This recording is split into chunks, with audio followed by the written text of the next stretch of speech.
Bien, vamos a tomar el Uribe para desglosar el tema de lo que vendría a ser síndrome nefrítico.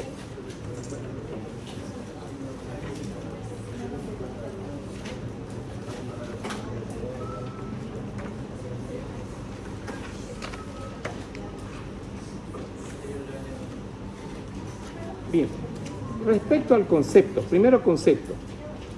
Es el producto de alteración que conduce a inflamación glomerular, causando disminución de la filtración glomerular. Entonces, acá hay una incidencia directa entre la inflamación del glomérulo y la disminución del filtrado glomerular, que son 125 ml. Proteinuria no nefrótica. Entonces, ¿a qué se refiere este término? Este es un término que siempre sale en el examen. En el examen siempre sale 3.5 gramos de proteína en 24 horas, síndrome nefrótico. Menos de 3.5, síndrome nefrítico. ¿Estamos? Entonces, la pregunta del examen sería, ¿cuál es la diferencia? ¿Cuál es el diagnóstico para proteinurias mayores a 3,5 gramos y proteinurias menores a 3,5 gramos en orina de 24 horas? Entonces, la respuesta, más de 3,5 gramos, síndrome nefrótico. Menos de 3,5 gramos, síndrome nefrítico. Perfecto. Ahora, cuando nosotros revisábamos el tema proteinuria, no dijimos que la proteinuria también va ligada a edema. Sí. Entonces, ya sea en el síndrome nefrótico o en el síndrome nefrítico, la proteinuria lleva edema. ¿Por qué hay pérdida de proteínas, verdad? Hay pérdida de albúmina porque hay disminución de la presión oncótica intravascular. ¿Estamos? Bien. Pero cuando nosotros hablábamos de síndrome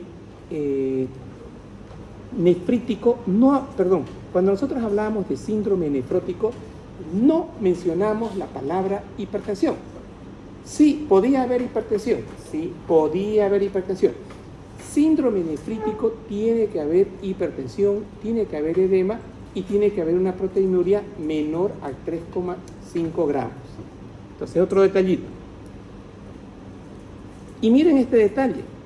La hipertensión, el paciente hace un cuadro de amigdalitis por estreptococo, está sanito, no era hipertenso, y en 2 días está hipertenso. ¿Por qué? Porque se fregó el glomérulo. Porque el glomérulo no se está excretando toda la cantidad de sodio, se está absorbiendo sodio. Entonces, este origen es de tipo abrupto, es inmediato, lo que permite su identificación temprana y tratamiento oportuno. El pronóstico depende de las causas, eso es verdad. Ahora, el tema empezaba entre síndrome nefrótico y y filtrado glomerular, nefrítico.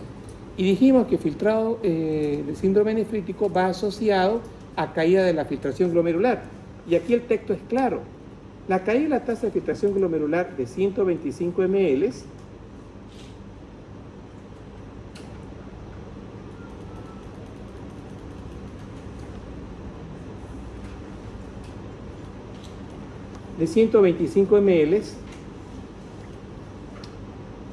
con el consecuente incremento de la creatinina implica que ha ocurrido una obliteración mayor de la mayor parte de las luces capilares en el glomérulo por infiltración de células inflamatorias, en lo cual participan citocinas TH1, dependientes de TH1 como el perfil TH2, en otros. Además, múltiples quimiosinas que pueden amplificar el efecto inflamatorio. Esto es una clase relacionado con el capítulo de inflamación en Guyton. Entonces, ¿qué tiene que ver este concepto?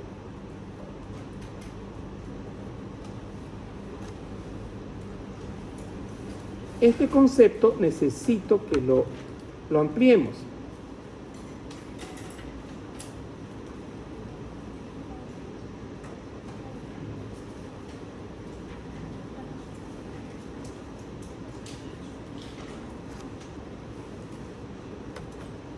Entonces, este concepto lo vamos a ampliar. No quiero que lo aprendan de memoria, esa es la idea. Bien. Tenemos nosotros aquí un perfil TH1 y aquí yo tengo un perfil TH2. Pregunta para ChatGPT. ¿Qué libera? No. La activación de TH1, ¿qué produce? La activación de TH2, ¿qué produce? Los de acá, TH1, y los de allá, TH2. La pregunta es, una vez activado TH1, ¿qué se produce? Una vez activado TH2, ¿qué se produce?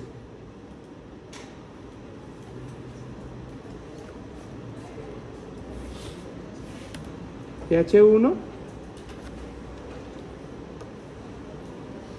y TH2. ¿Tienen el control?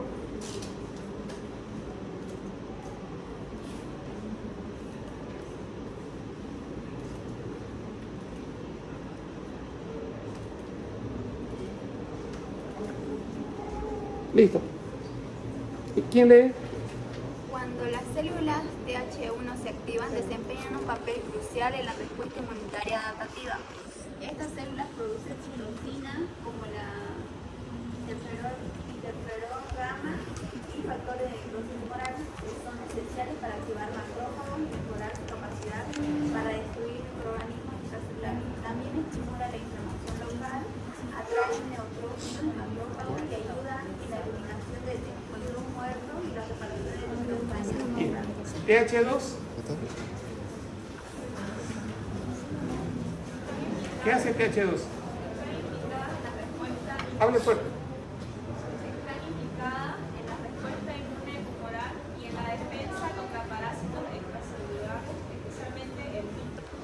También tiene un papel importante en las reacciones alérgicas. Perfecto. Entonces escuchen este detalle, para que no caigan en la trampa. ¿Cuándo vamos a hablar nosotros de TH2? Nosotros vamos a hablar de TH2 cuando hablemos de asma, cuando hablemos de alergia o cuando hablemos de parásitos. Entonces, el antígeno del asma, a través de sus células dendríticas, van a activar TH2 y lo que se va a producir es inmunoglobulina E. Eso es lo que se va a producir. En cambio, cuando nosotros tenemos una infección bacteriana, garganta, forúnculo, piel, endocarditis, el antígeno es una bacteria. Ese antígeno, a través de sus células presentadoras de material antigénico, van a llevar la información a los TH1. Y el TH1 va a producir inmediatamente anticuerpos, aquí falta, anticuerpos contra esas bacterias, que son de piel, que son de amígdala. Entonces, y aparte van a producir citocinas como son el gamma interferón, el TNF. ¿Y cuál va a ser el objetivo? Activar y atraer macrófagos para que produzcan la respectiva fagocitosis. Entonces, ¿y quiénes están, digamos, incluidos, aparte que el TH1 produce esto? El TH1 va a actuar sobre las células plasmáticas y se va a sintetizar inmunoglobulina M, inmunoglobulina G. ¿Para qué? Para atacar a la bacteria. Entonces, se ataca a la bacteria por la porción FAF a la bacteria. Entonces la bacteria va a quedar ahora de la siguiente manera.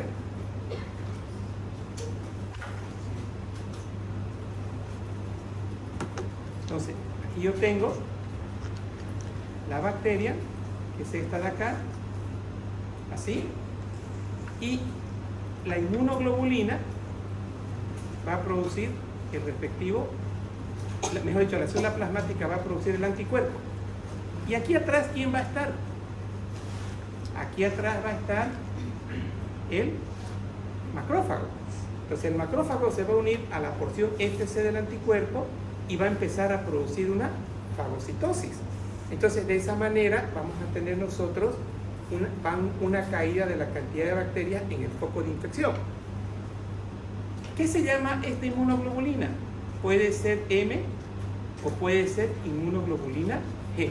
Si es el primer contacto es M, y si es un contacto ya que se ha venido haciendo repetición, esta célula plasmática, esta va a producir ya sea la G o la M. Pero al final, ¿cuál es el objetivo? Producir fagocitosis a través de los macrófagos. Ahora, este macrófago va a liberar también el factor de necrosis tumoral, el TNF. ¿Y qué hace el TNF? Activa más macrófagos, hay más quimiotaxis y estamos en un proceso inflamatorio.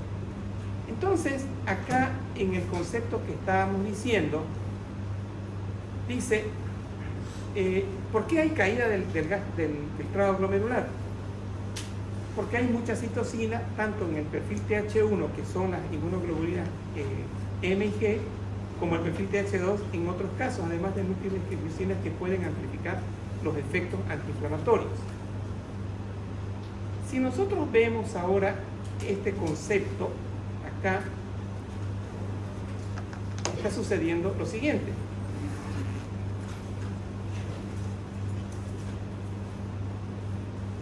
Acá tengo el glomérulo, así, con su arteriola aferente y su arteriola eferente. Esto que voy a dibujar vendría a ser las células endoteliales, acá, así, acá y acá. Entonces, ¿qué sucede con estas células endoteliales? Estas células endoteliales tienen acá antígenos. Estos antígenos son los estreptococos. ¿Y quién va a estar detrás del antígeno? IgM o IgG.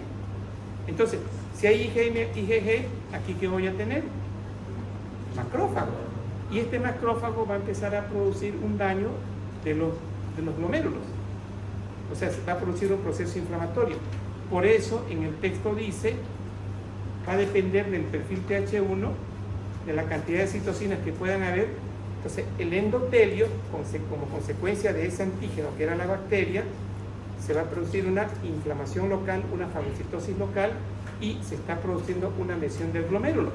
Consecuente, al haber esa lesión del glomérulo, vamos a tener nosotros una caída del filtrado glomerular y una subida de la creatinina. O sea, fíjense, va a ser tanto la lesión que más o menos es como aquí les dibujé. Prácticamente el glomérulo está totalmente afectando al gran porcentaje. Es un glomérulo afectado, inflamado en su mayor porcentaje, y consecuentemente lo que era la tasa de filtración, aquí el filtrado glomerular va a caer, y si el filtrado glomerular va siempre de la mano con la caída, perdón, con el aumento, correcto, con el aumento, va acá de la mano con el aumento de la creatinina. Pero todo esto es porque acá se está llevando a cabo un proceso inflamatorio del glomérulo, a consecuencia de ese estreptococo que atacó la amígdala, a consecuencia de ese estreptococo que atacó el pichichi, o a consecuencia de ese estreptococo que causó una endocardititis bacteriana. Bien, entonces hasta acá no estamos aprendiendo nosotros de memoria.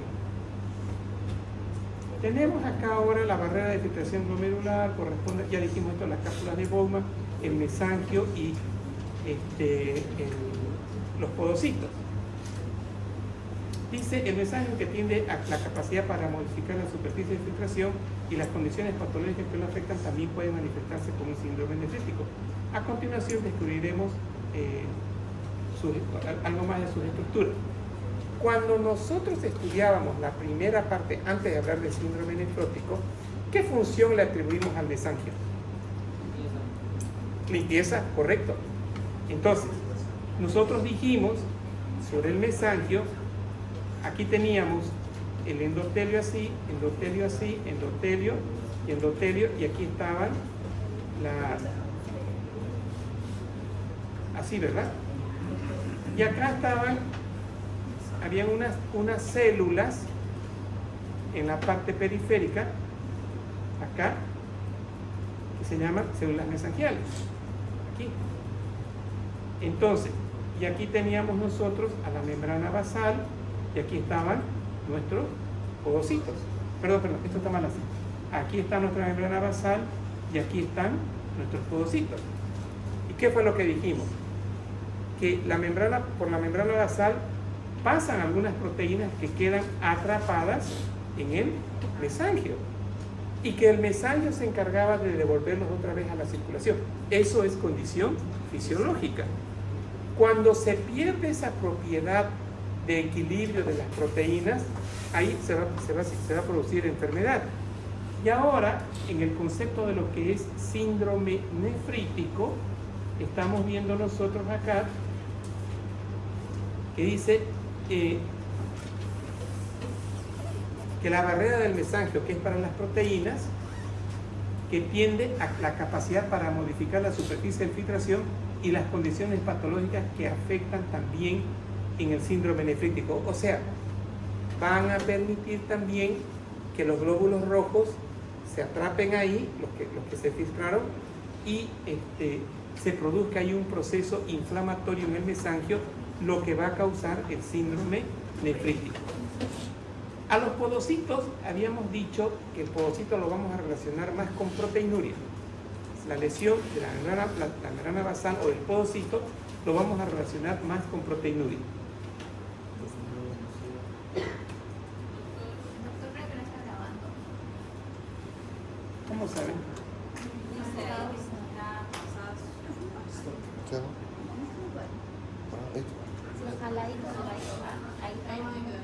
¿Acá? Ahí donde está el rojo. Acá.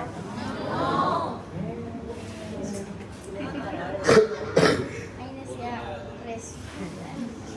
Ya, eso es para compartir. Esto es para compartir. ¿Graba o no graba? Cuando se pause tiene que ponerlo ahí donde dice pause. ¿Y dónde dice pausa aquí? Acá. Ya, no está en pausa. Ya. Bueno, eso es tarea de ustedes, me avisan. Entonces les decía, los procesos podálicos o pedicelos de los podocitos vecinos se conectan por medio de uniones intercelulares especializadas, conocidas como diafragmas, de hendidura que determinan los poros para la filtración. Estas células tienen abundantes mitocondrias, lisosomas y un núcleo prominente. Todo esto es necesario por la intensa actividad metabólica que desempeñan. Son productores de los componentes de la membrana basal glomerular y con ella tienen gran interacción, dado que expresan moléculas transmembranas en su superficie vasolateral que regulan la señalización intercelular. Entre ellas están las integrinas y los distroglucanos. A ver, traducido sería así. Este podocito, esta es la membrana basal, va a tener así, va a estar así. Así, va a tener esto así, así, esto así y esto así. Cuando hay patología, cuando hay enfermedad, cuando esta unión de los pedicelos a la membrana basal se altera porque hay un proceso inflamatorio, en ese momento se va a producir este proceso inflamatorio es el que va a llevar a la fuga de proteínas básicamente.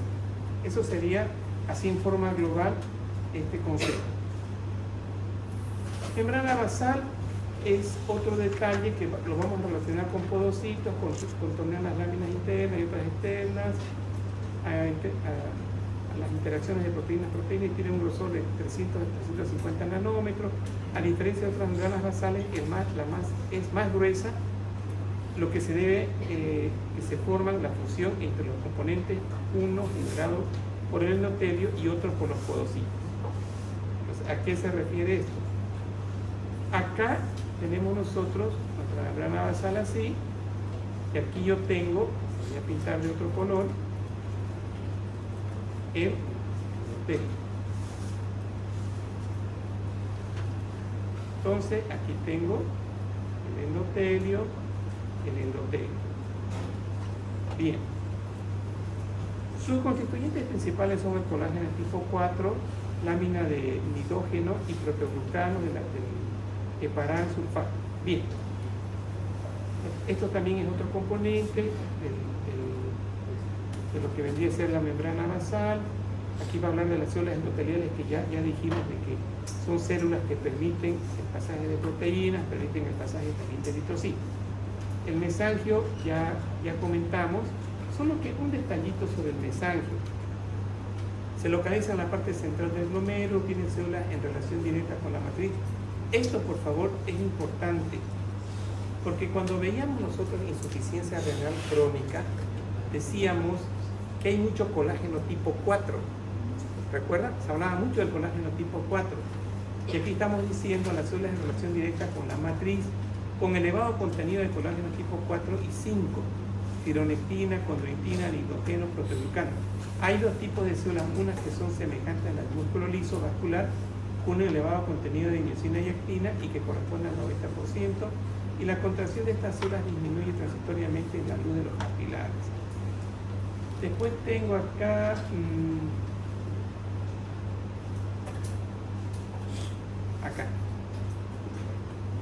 acá como recordatorios, miren, estas van a ser mis células endoteliales.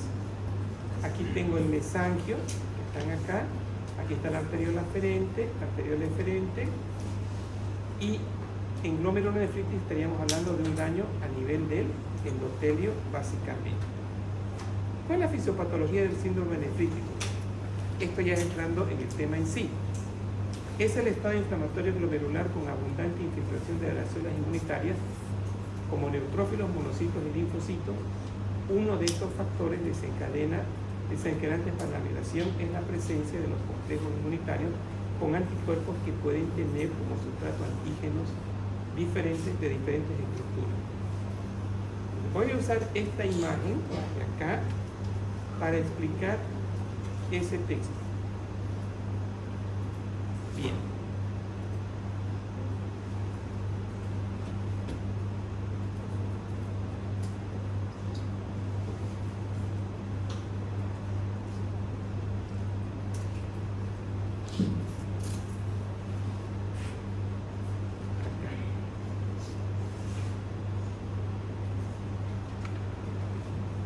Dice, es un estado inflamatorio glomerular con abundante infiltración de células inmunitarias, como son monocitos, linfocitos. O sea, ¿qué se imagina? Acá.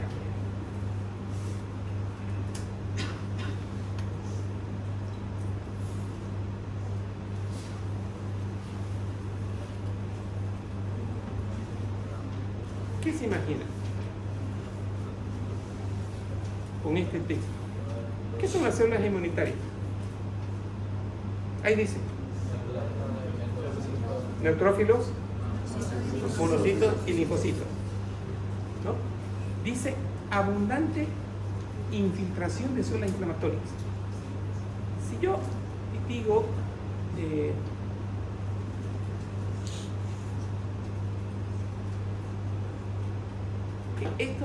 esto de negro va a representar los neutrófilos, está diciendo que tengo mucho neutrófilo, aquí no, eso sería un infiltrado de células inmunitarias.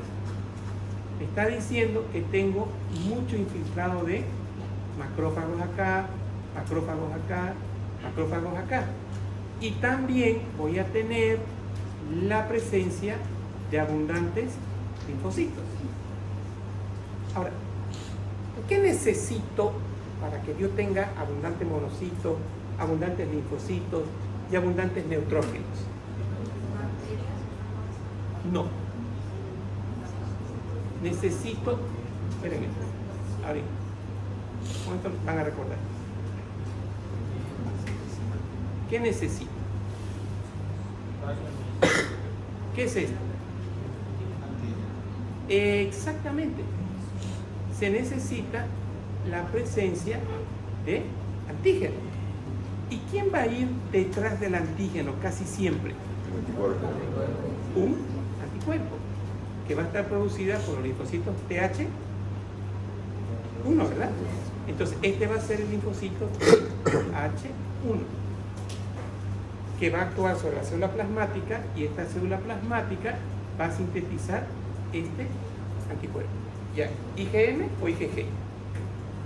¿Qué comenté hace rato respecto a neutrófilos, monocitos y macrófagos?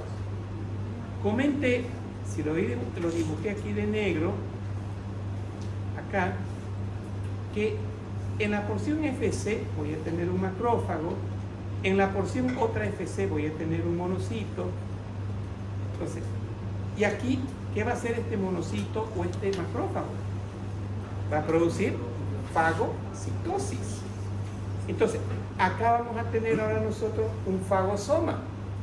Vamos a tener que ese macrófago tiene radicales libres, tiene lisosomas, tiene sustancias proinflamatorias, gamma interferón, y todo eso se va a liberar acá. O sea, aquí se está llevando a cabo ahora la fagocitosis. Se está fagocitando el endotelio del glomérulo, porque dentro de este endotelio tengo antígenos. Entonces, ya en el endotelio tengo antígenos, en el ejemplo de un estreptococo. Entonces dice, en el síndrome nefrítico es el estadio inflamatorio glomerular con abundante infiltración de células inmunitarias como neutrófilos, monocitos y linfocitos. Uno de los factores desencadenantes para la migración es la presencia de complejos inmunitarios. Bien, entonces la pregunta, lo que está aclarando, ¿qué hace? Está diciendo que lleguen a este sector grandes cantidades de neutrófilos y de macrófagos. La respuesta que dice acá es complejos inmunitarios. Y miren esto. Esto es un complejo inmunitario. Entonces, ¿qué es un complejo inmunitario? Exacto, la unión de un antígeno con su anticuerpo, y detrás, ¿qué hay? Macrófago. Y ahí se está llevando a cabo el proceso inflamatorio. Entonces, ¿cómo es que aparecen grandes cantidades de estos infiltrados monocitos macrófagos acá? Porque primero hay el antígeno, la unión del anticuerpo, eso se llaman complejos inmunitarios. Entonces, y estos complejos inmunitarios es el que van a producir la inflamación de todo este endotelio y consecuentemente caída del filtrado glomerular, subida de la creatinina. Bien, entonces ahora ya quedó claro el concepto, ¿no ven? Que pueden tener como sustrato antigénico diferentes estructuras. Entre las principales entidades que pueden tener esta presentación se encuentran, veamos, nefropatía. O sea, ahora vamos a ver, escuchen esto, vamos a ver complejos inmunitarios. Y acá dice nefropatía lúpica proliferativa o focal. En estos casos también las formas mesangiales, la glomerulonefritis membrano postinfecciosa, la nefropatía IgA. Toditas estas, para que se produzca inflamación, primero tiene que haber un complejo inmunitario. Es decir, primero tiene que haber un antígeno que esté en el endotelio, una reacción anticuerpo y una fagocitosis. Entonces, en el lupus hay un cambio en la estructura, hay una mutación genética de las proteínas del endotelio. Entonces, las proteínas normales del endotelio ahora se transforman en proteínas antigénicas. ¿Quién va detrás? Anticuerpo. ¿Quién va detrás? Macrófago. Ahora, un detalle para recordar con la clase anterior. En la clase anterior, yo no mencioné neutrófilos o mencioné muy poquito. ¿A quién le atribuimos en síndrome nefrótico la principal causa de la inflamación? Atentos. Acá el proceso inflamatorio es complejo inmunitario, monocito, macrófago, fagocitosis y liberación de sustancias inflamatorias. ¿Estamos? Hasta ahí me siguen. Eso es síndrome nefrítico. En el síndrome nefrótico también hay complejo inmunitario, pero en la porción FC acá la F, esta es la porción F, FC. ¿Quién estaba? El síndrome nefrótico.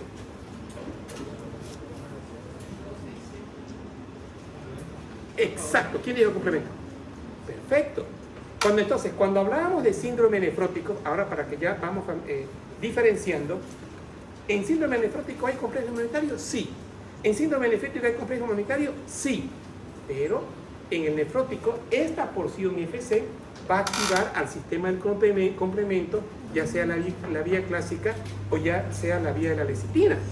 En cambio, en síndrome nefrítico, la presencia del complejo inmunitario está más relacionado con este infiltrado de neutrófilos y de macrófagos y un proceso inflamatorio por macrófagos. En cambio, en el nefrótico, más el proceso está mediado por inflamación, por la ruptura de la membrana, de la formación del complejo de ataque de membrana, la ruptura de la permeabilidad. Eso era para síndrome nefrótico. Entonces, hoy acaban de aprender la diferencia mejor dicho, lo parecido, o sea, lo similar, es exactamente igual, excepto que en el nefrítico se relaciona más la activación con neutrófilo macrófago, en nefrótico con activación del sistema del complemento.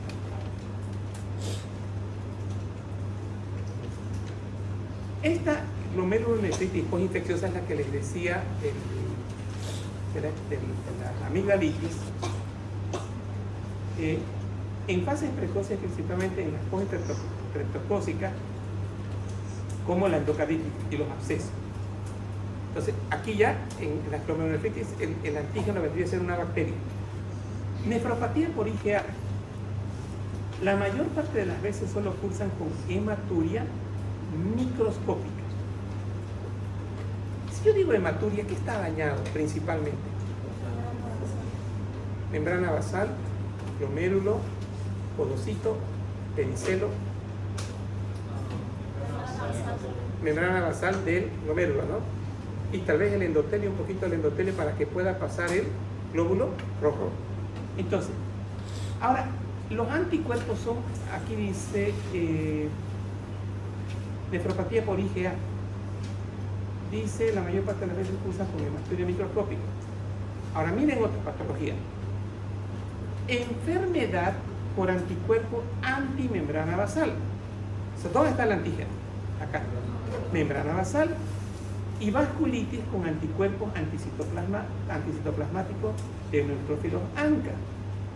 Pues me está diciendo acá que el citoplasma de la membrana basal, de las células de la membrana basal, van a ser, ahí se van a producir, va a estar el antígeno. Y el anticuerpo va a atacar al antígeno que se encuentra en el citoplasma. Dice vasculitis, anticuerpos anticitoplasmáticos de neutrófilos. Eso se llaman, estos anticuerpos se llaman ANCA. Generalmente se presentan a nivel histológico con medias lunas celulares y se comportan como glomérulo, patología glomerulomembranosa, rápidamente progresiva. Hay tres mecanismos para causar el proceso inflamatorio glomerular que explican la presentación clínica, que esto es lo que a nosotros nos interesa. Formación de inmunocomplejos con activación del complemento a nivel subendotelial o mesángelo. 1. 2. Anticuerpos específicamente contra membrana basal. 3. Anticuerpos contra antígenos citoplasmáticos de los neutrófilos. A ver,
Síndrome nefrítico, en todos los casos, la presencia de complejos inmunitarios es el factor desencadenante cuya localización histológica puede variar. Pregunto, denme un ejemplo de complejo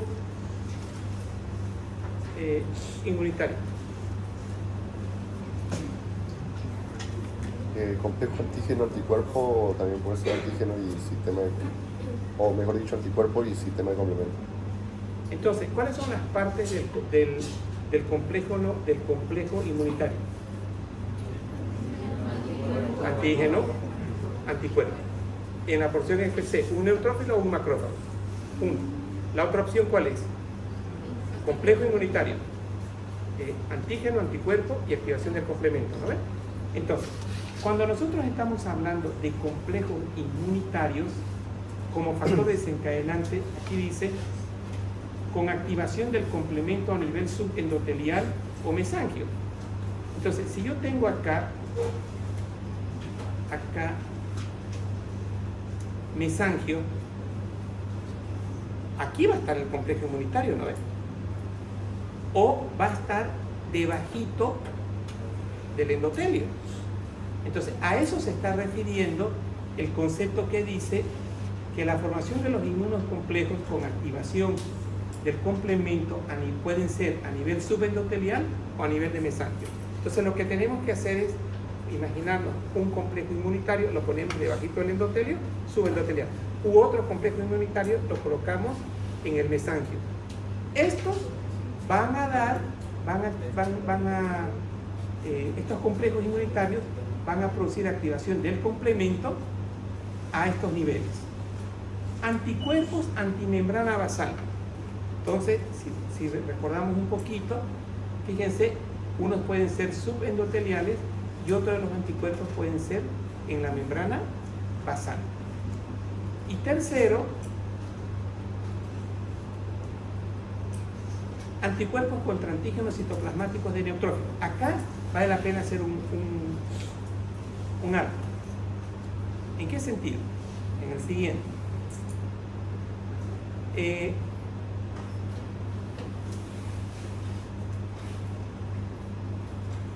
¿Se acabó? No, se metió el chat. Aprieta la X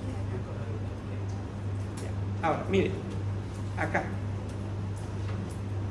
Vamos a ampliar un poquito la información. Ahí. Esto es un neutrófilo. Ahí. Estoy exagerando. ¿Estamos?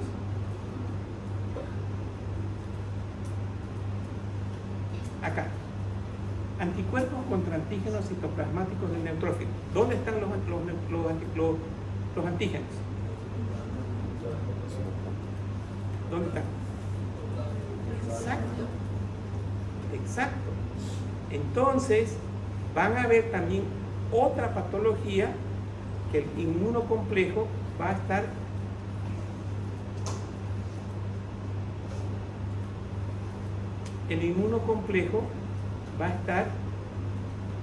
dentro del citoplasma del neutrófilo.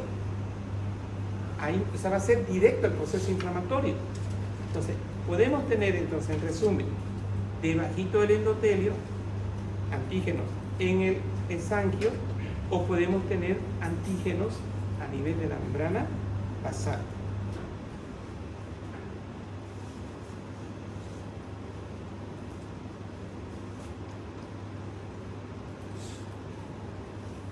Un gran flujo de sanguíneo a nivel renal que es cercano al 20% del gasto cardíaco, eso ya lo dijimos, 21% para otros libros, aunado con la presión intraglomerular, son factores que favorecen los depósitos de antígenos, anticuerpos y complejos inmunitarios a este nivel, pero con selectividad en determinadas estructuras, que los estudios de microscopía óptica y electrónica muestran. Ahora, tal vez una pregunta que ustedes se venían haciendo: ¿de dónde aparecen los antígenos?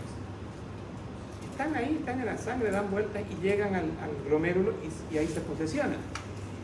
Pero ¿por qué ustedes no tienen activación del complemento? ¿Por qué estos subantígenos no les hacen daño? La activación del sistema inmunitario puede ocurrir a partir de diferentes tipos de estímulos: estados infecciosos persistentes, presencia de patrones moleculares derivados de patógenos y clones de linfocitos B y autorreactivos. Acá voy a explicarte un poquito más de detalle eso. Las infecciones crónicas son capaces de generar autoanticuerpos. Algunos ejemplos en este sentido son los anticuerpos antinucleares ANCA, las crioglobulinas y los factores reumatoides. Para que se presenten se necesita que el antígeno cause una respuesta inmunitaria, además que tenga acceso a la circulación, por lo que habitualmente el punto de partida es la presencia del germen en vías o áreas del tubo digestivo. Listo. Ahora se habla mucho de lo que es la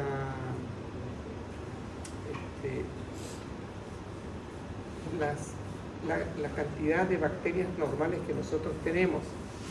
Cuando estas bacterias normales sufren una disbiosis, o sea, una disminución, alteramos nosotros la flora bacteriana. Esa alteración de la flora bacteriana es la que nos pueden producir antígenos circulantes permanentes. Y si llegan al riñón, vamos a tener un síndrome nefrótico o un síndrome nefrítico. A eso se está refiriendo esto. Luego tenemos otra de las explicaciones. La respuesta inmunitaria innata se activa por la identificación de patrones moleculares asociados a patógenos, en lo que están los carbohidratos, los péptidos bacterianos, la manosa y los lipopolisacáridos.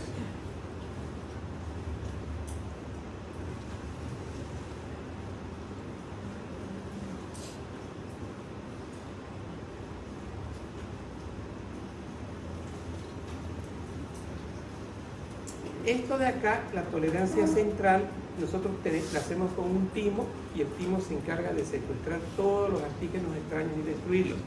Cuando esta tolerancia se altera, vamos a tener más antígenos.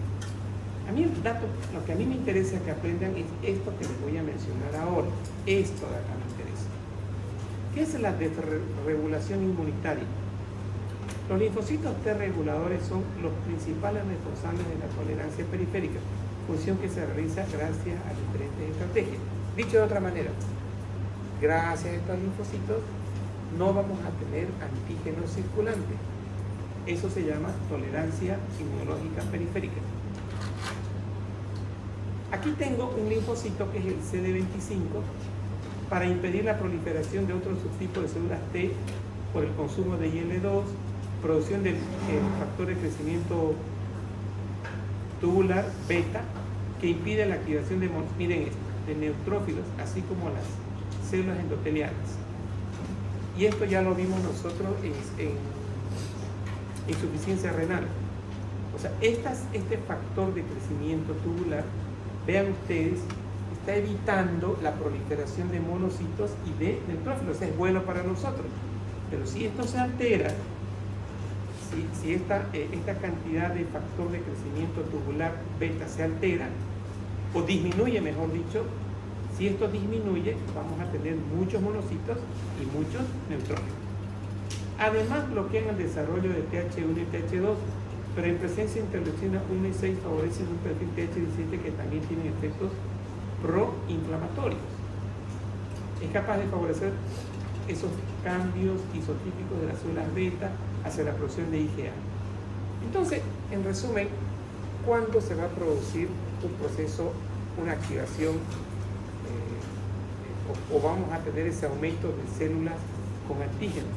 Cuando haya un mecanismo de desregulación de tipo inmunitario.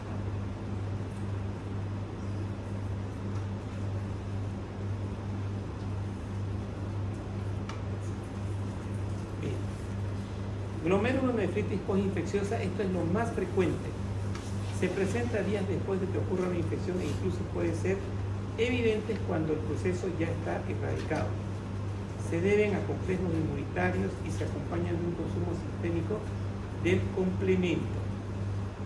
Lo más frecuente en este grupo es la postestreptocócica causada por estreptococcus beta hemolítico del grupo A.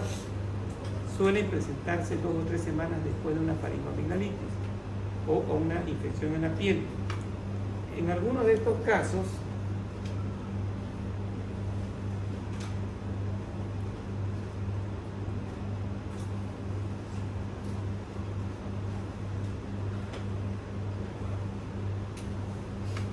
En algunos de estos casos la enfermedad es grave y puede incluso motivar una glomerulopatía membranosa.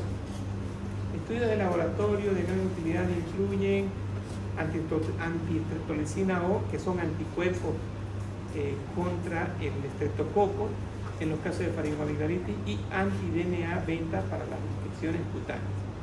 Este es el que más pedimos. O sea, cuando sospechamos de un problema de estreptococo, pedimos un ASTO, y si este ASTO es mayor a 300, decimos que hay mucho antígeno tipo estreptococo. Hay varios antígenos que se han sugerido que constituyen un sustrato de formación. Aquí tengo los receptores estreptocócicos asociados a plasminas. ¿Ya? Aquí tengo todos los depósitos subepiteliales visibles con tinción tricrómica que se conocen como joroba. En la inmunofluorescencia existen depósitos IG y C3 con un patrón cielo estrellado que se observa desde la fase temprana de la enfermedad. Presencia de IgA, microscopía electrónica. Ya, entonces, aquí, los cambios histopatológicos de la glomerulopatía membranosa proliferativa difusa y endocapilar con infiltración de neutrófilos y también linfocitos prominentes con proliferación mesangial. Se pueden observar estos depósitos subepiteliales y visibles. O sea, acá tenemos lo siguiente.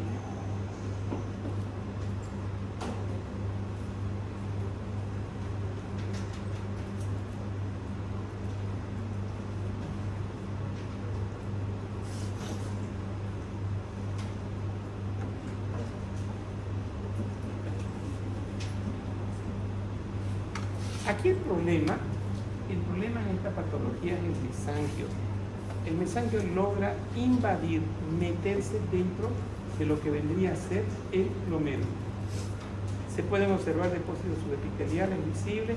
Esta es tinción, esto tiene que ser biopsia, esto no es, hay que biopsiar a estos pacientes. Bien, después tengo la nefropatía por IgA.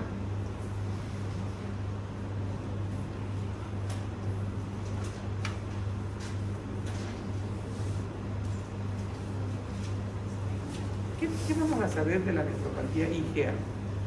Las formas de presentación clínica de esta entidad son variadas y van desde la hematuria intermitente aislada, pasando por una hematuria de tipo macroscópica y desde el síndrome nefrítico hasta una glomerulopatía membranosa rápidamente progresiva. Sin embargo, la presencia de proteinuria es infrecuente y de encontrarse suele ser discreta, pero confiere mal pronóstico. En su patogénesis consiste en una hipótesis multi-high consistente en lo siguiente. ¿Se acuerdan que hasta ahora yo solo hablé de IgM y IgG, no? Ahora voy a hablar de IgA tipo 1, deficiente en galactosa en los carbohidratos de las cadenas laterales de la cadena pesada correspondiente a la región bisagra.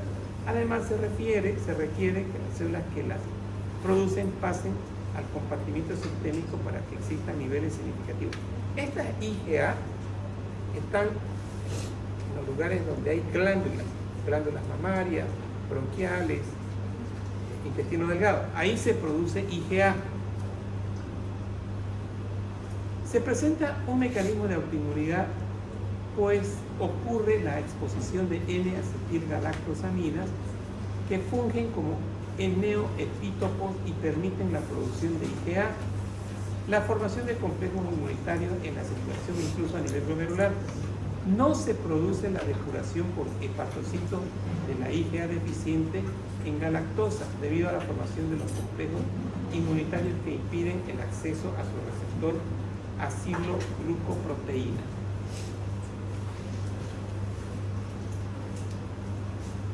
Entonces, a ver, quiero que busquen en ChatGPT ahorita nefropatía por IgA para estudiantes de colegio. Así pongan. Háganme caso, pongan así. Nefropatía por IgA para estudiantes de colegio. Vamos a ir de lo básico. Es que esto es común en nefrología. ¿Qué encontraron? Lea. Es una enfermedad de los riñones en la que una parte del sistema inmune, llamada hemoglobina A, se acumula en un lugar del riñón llamado glomérulo. Esa acumulación provoca inflamación y puede afectar la capacidad del riñón para limpiar la sangre correctamente. Y nos pone, ¿qué es la IgA? Siga.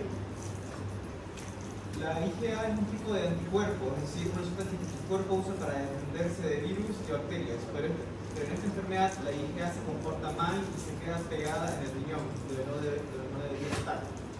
¿A quién le pasa? Puede afectar a niños, adolescentes o adultos jóvenes. A veces aparece después de una gripe o dolor de garganta. Es más común en varones. ¿Qué síntomas da? Orina con sangre, a veces también espuma de orina. En casos más avanzados, hinchazón de piernas o cara y presión alta. ¿Cómo se detecta? Síndrome nefrítico. Sí. Se detecta con análisis de orina y sangre, a veces necesita una biopsia renal. ¿Tiene tratamiento? No hay cura definitiva, pero... Punto a punto, hay que ver. Entonces, básico, ¿qué es una nefropatía por IgA?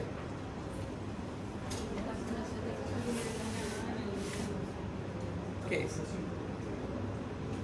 ¿Qué necesito para que sea IgA? O sea, ¿cuál es el caballo blanco de Napoleón? ¿Qué anticuerpo necesito? IgA. ¿Está o no está en riñón? Normalmente. No. ¿Se acuerdan cuando hablaban del lupus, que se activaban, cuando se decía que el COVID dañaba riñón, corazón, bla, bla?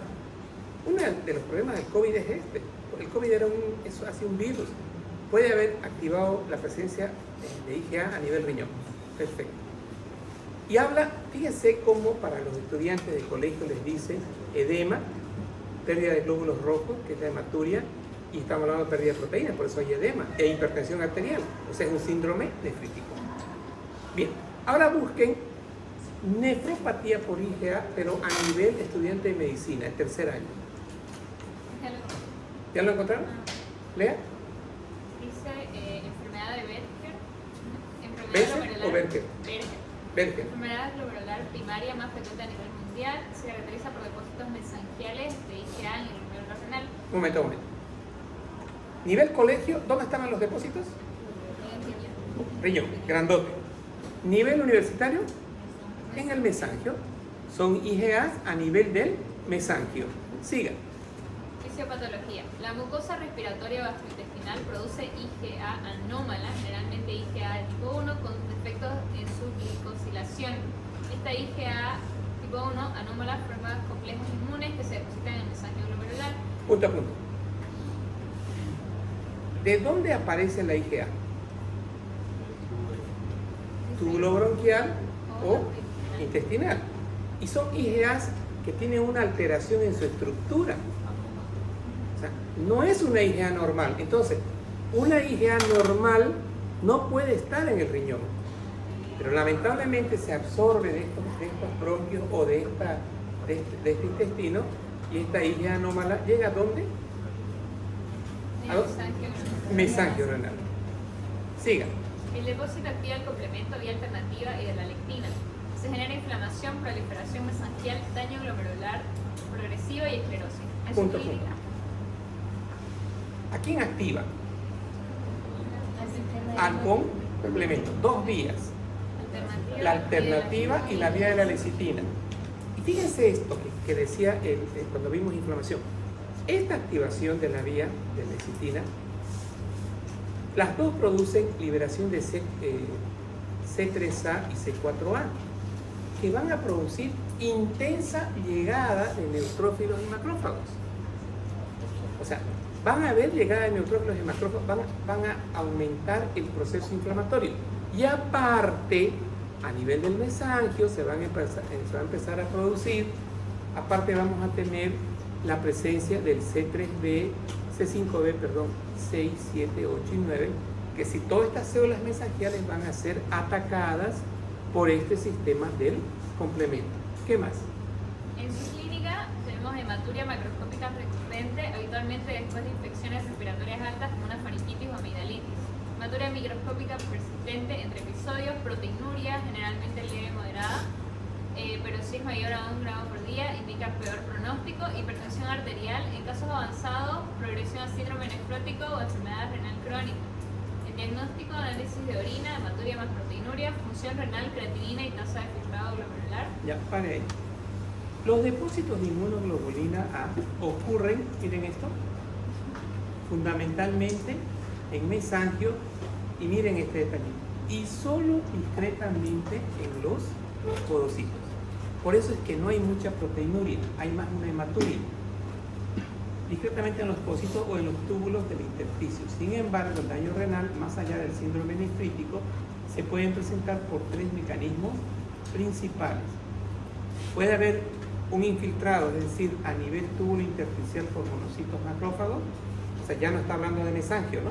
Túbulo intersticial, exposición tubular a la albúmina e interacción glomérulo-podocito-túbulo. O sea, no es específico de mesangio, pero podríamos decir que es lo más específico y se puede encontrar también a nivel intersticio tubular. Ahora,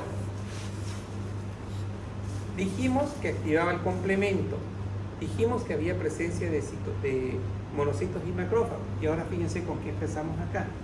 Citocinas proinflamatorias y angiotensina 2 se liberan posteriormente ante la presencia de IgA1 en el mesangio y también factores de necrosis tumoral alfa, que estimulan a los podocitos para la producción de interleucina 6 y una mayor liberación de TNA, con el efecto final de la apoptosis y presencia de estas citocinas inflamatorias.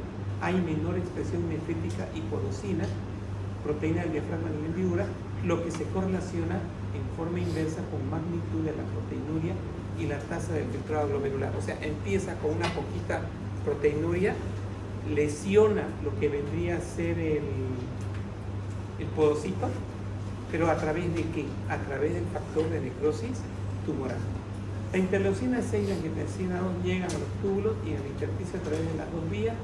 La filtración glomerular y el transporte mediante los capilares glomerulares, así se favorece la administración de células inflamatorias y amplificación de cascada mediante la producción de interleucina 6, TNF-alfa y miren esto, y factor de crecimiento beta, molécula de adhesión intercelular. O sea, ven acá cómo se va a producir una explosión inflamatoria a nivel del túbulo y a nivel del mesangio y consecuentemente síndrome nefrítico. Bien. Ahora,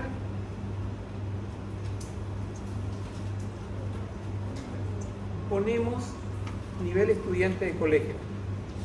¿Qué es la nefropatía lúpica para el colegio, cuarto medio o sexto de secundaria? Busquen.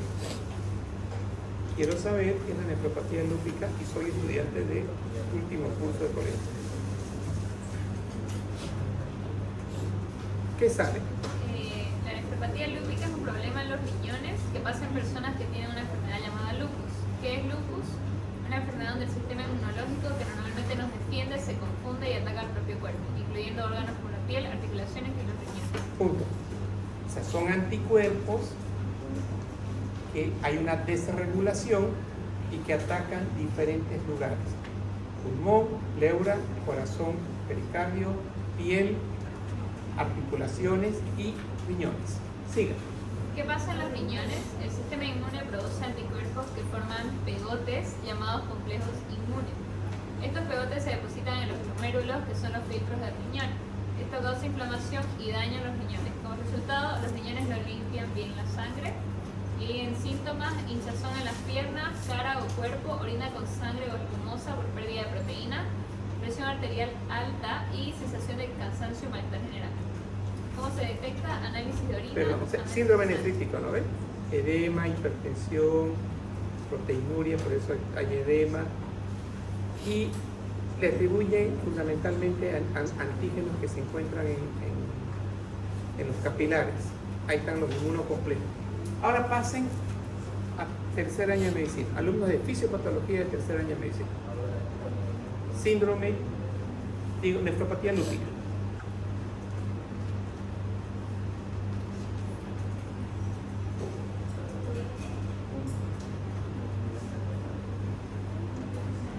Dice, la nefropatía lúpica es una malformación renal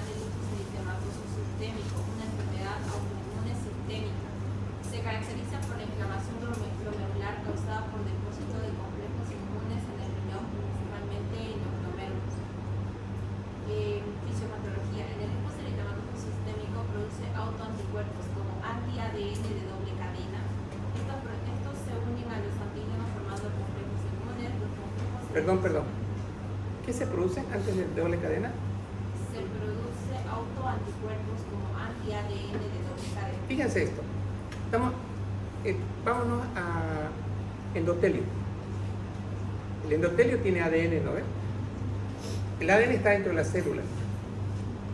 Fíjense, los anticuerpos van a atacar a nuestro ADN, a lo de doble cadena. Eso es importante entenderlo. ¿Por qué?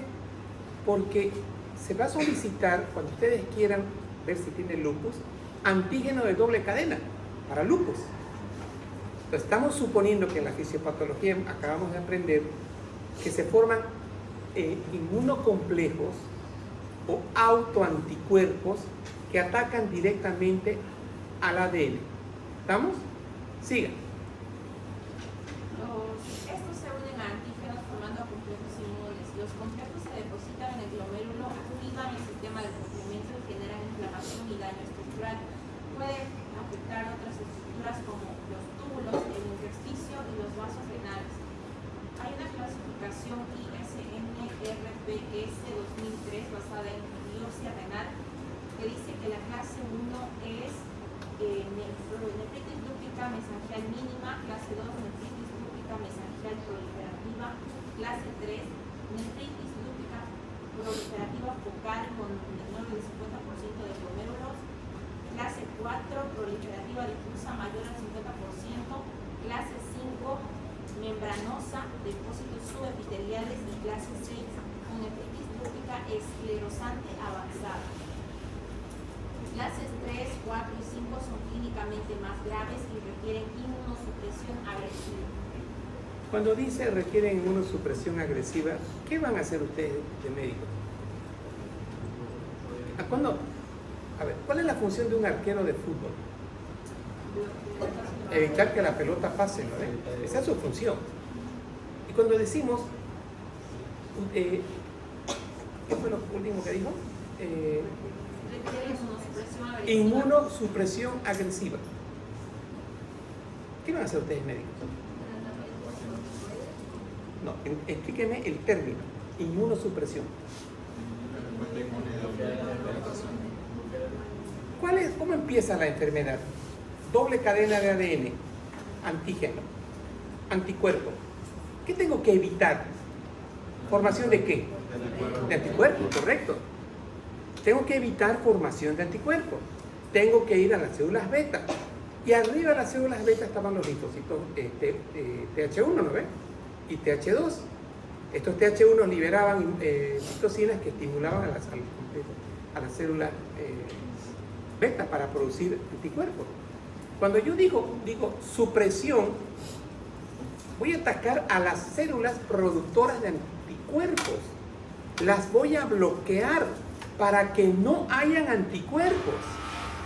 En ese afán de producir anticuerpos, bloquear los anticuerpos, también yo quedo inmunodeprimido y estoy expuesto a tener cualquier infección. Pero si nosotros no suprimimos la cantidad exagerada de anticuerpos en el lupus, el proceso inflamatorio que estaba mediado por complemento, ya sea a nivel endotelial, ya sea a nivel tubular, va a persistir. Y si yo estoy diciendo activación de complemento, detrás estoy diciendo inflamación, ya sea por complemento o por la presencia de los macrófagos y los neutrófilos que van a llegar también allí. Siga, por favor. Manifestaciones clínicas. Proteinuria, a menudo rango nefrótico, hematuria microscópica o macroscópica, celulares, síndrome nefrótico o síndrome nefrítico, hipertensión arterial, disfunción renal progresiva. Diagnóstico, análisis de orina, proteinuria, hematuria, cilindros, pruebas inmunológicas, ANA, Diga Ana. anti-dsDNA, Ese es clave. CDS4 bajos, función renal, creatinina, TFG, biopsia renal, esencial para la clasificación, pronóstico y guía. ¿Por qué el complemento está bajo? Por la proteinuria. No solo eso. ¿Cómo empieza la enfermedad? complejo inmune y activación de complemento, ¿no ves? Si yo empiezo a activar mucho complemento, ¿cómo va a estar mi complemento en sangre? Si yo tengo, exacto, va a estar disminuido. Si yo tengo 100 proteínas de complemento y en el lupus actúan 80, yo mido el complemento, ¿cómo va a estar? Bajo. Por eso dice presencia de complemento bajo. Y también tengo la presencia de hematuria y puedo tener también proteinuria. Sí, podría tener proteinuria a nivel síndrome nefrótico. Pero el diagnóstico lo va a dar los anticuerpos ANA y los antidoble cadena. Siga. Tratamiento. Fase de No, ya no, inducción. hay que ver. Síndrome de Wood-Pasteur. Nivel colegio. Cualquier rato le van a cambiar el nombre a este síndrome, que es medio alemán, entonces no quieren nombres alemanes.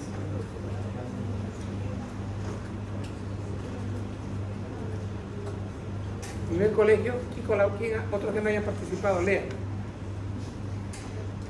Lea. Lea. Participen a su niño, no le voy a decir nada.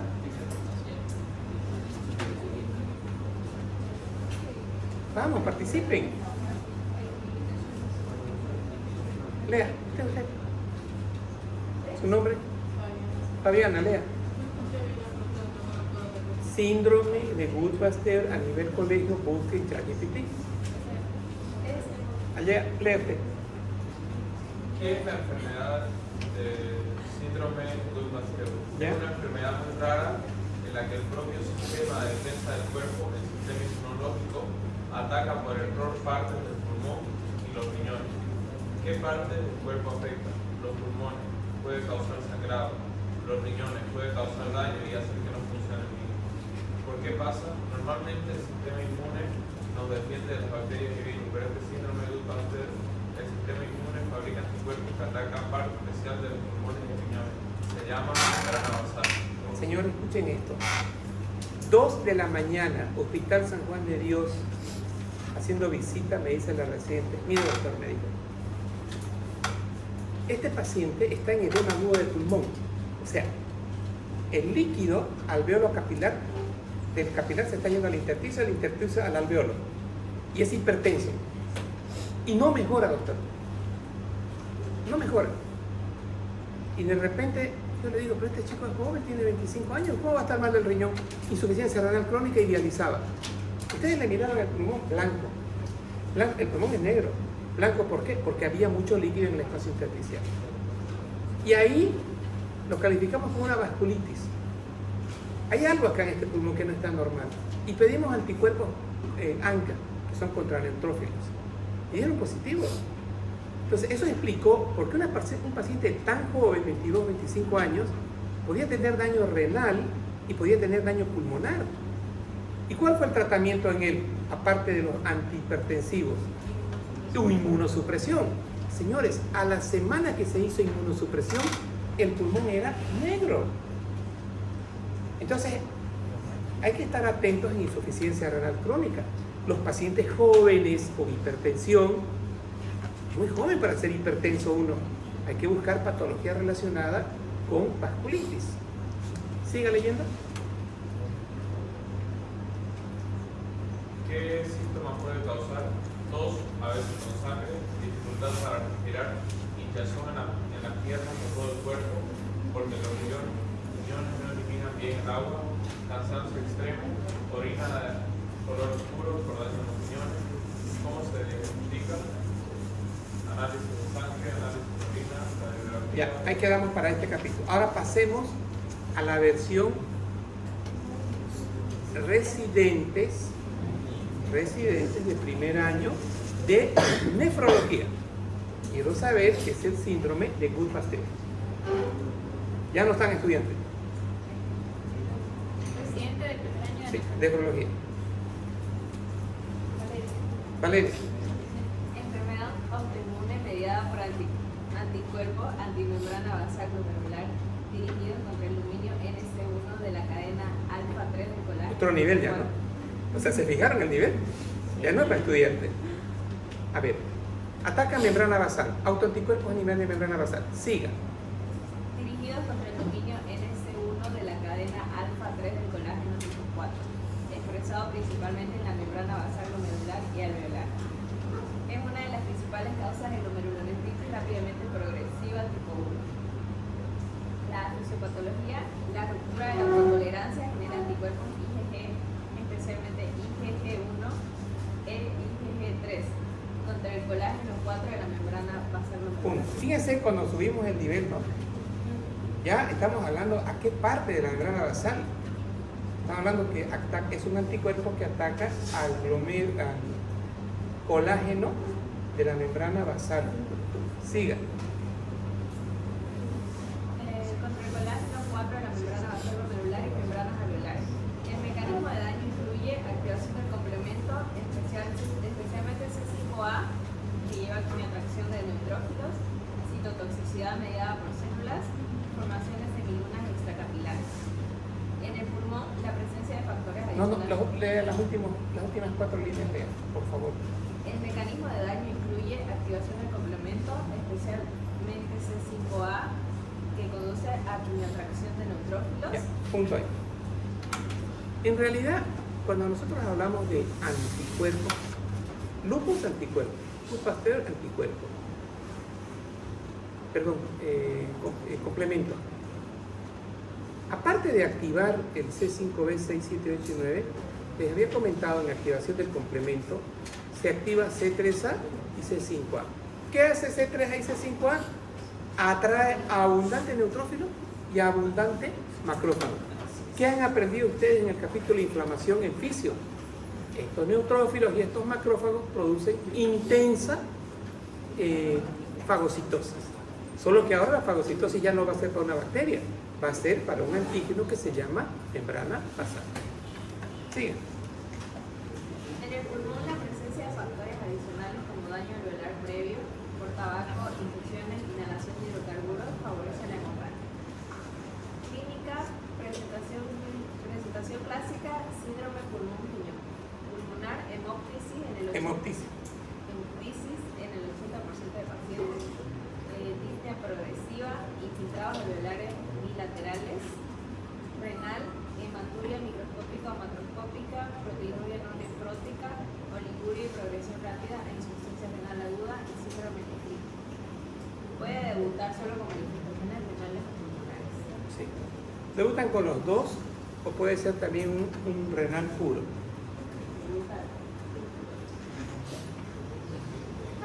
Bueno, ahora ¿entendieron cómo se construye el aprendizaje? Hemos puesto un nivel básico, un nivel estudiante, y cuando ya le pusimos nivel nefrología, ya empezaron a hablar de colágeno tipo 1, tipo 3, o sea, al final ustedes van a terminar así, pero ahorita están a nivel de estudiantes. ¿De colegio? No, ¿por qué no de colegio? ¿Por qué no de colegio? ¿Qué aprendieron hoy día? Aparte que no. ¿En colegio qué decían? Riñón. Ahora en estudiantes nivel tercer año, ¿qué decimos?